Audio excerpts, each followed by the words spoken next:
Dubai is a tiny sheikhdom nestled along the Persian Gulf on the eastern edge of the Arabian Peninsula and part of a tiny oil-rich country called the United Arab Emirates. Over the course of just a few decades, it's transformed itself from a spit of sand about the size of Rhode Island into the Singapore of the Middle East. It's a political, economic, and financial success story in a region torn by conflict. And it's all the vision of one man, Sheikh Mohammed bin Rashed Al Maktoum. He rarely gives interviews, but you're about to meet him and get his tour of one of the fastest growing places on earth. No matter how many articles you read or how many pictures you see, they don't quite capture the enormity and the energy of Dubai. It is a physical manifestation of Arab oil wealth set in concrete, glass, and steel. A place so rich and ambitious that it is changing the geography of the world as a business center, transportation hub, and tourist destination. A 21st century city at the crossroads of a new world. Skyscrapers rise in clusters, man-made islands rise from the sea, and entire neighborhoods with hundreds of office buildings and apartments rise from the sand. And it is all the vision of one man, Sheikh Mohammed bin Rashed Al Maktoum. This is where we're standing now. All this is nothing. 2000. January 2000. 7 years ago. Yes. This was desert.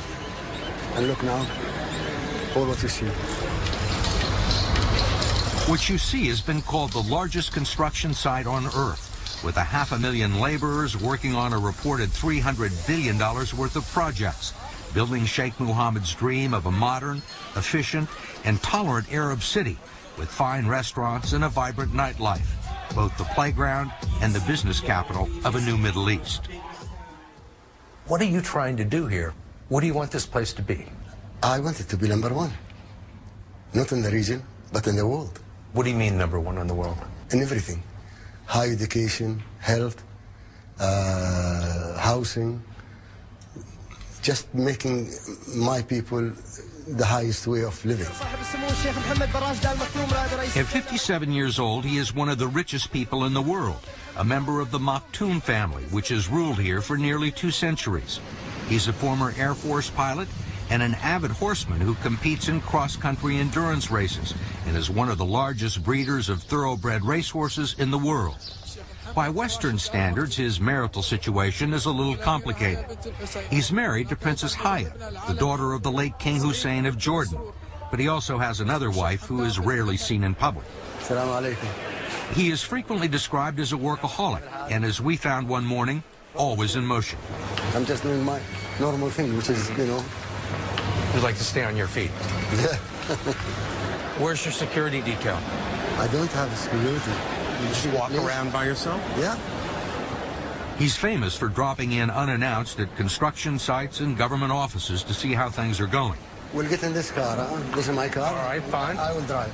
Okay. He uses his cars as mobile offices. So you travel by yourself all the time?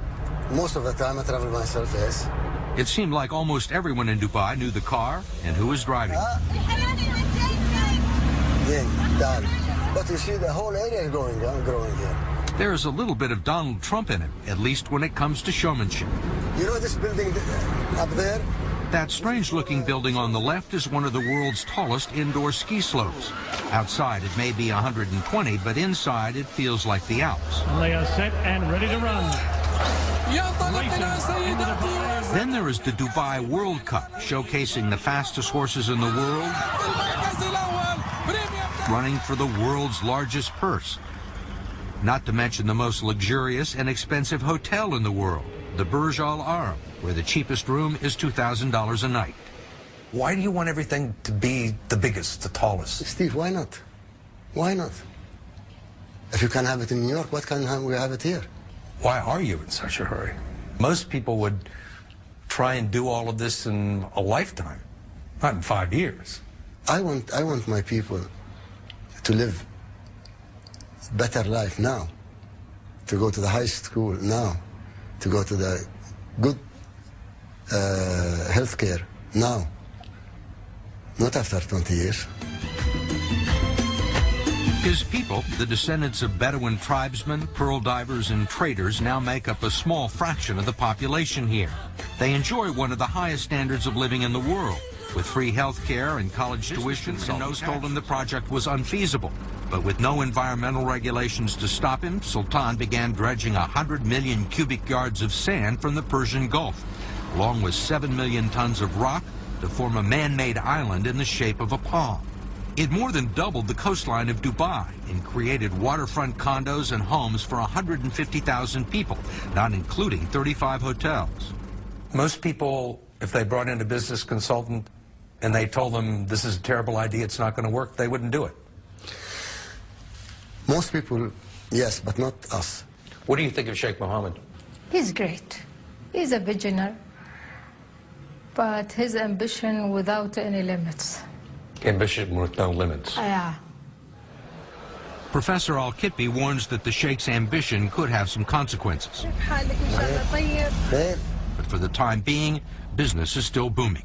What do you do when you're not the ruler of Dubai? What gives you happiness and pleasure? I'll be riding my horses. You love horses? I love horses. I love animals. He owns one of the world's top breeding and thoroughbred racing operations. The morning we were there, he was selecting horses for races all over the world. And some of the world's most expensive thoroughbreds were on display. Look, here they come into the finish. So, the one with the colors, I told you he won. Yeah. These are the best horses in the world. What is it you love so much about this? It's my hobby. It's, you know, the horse in my blood. Frankie, how's the filly?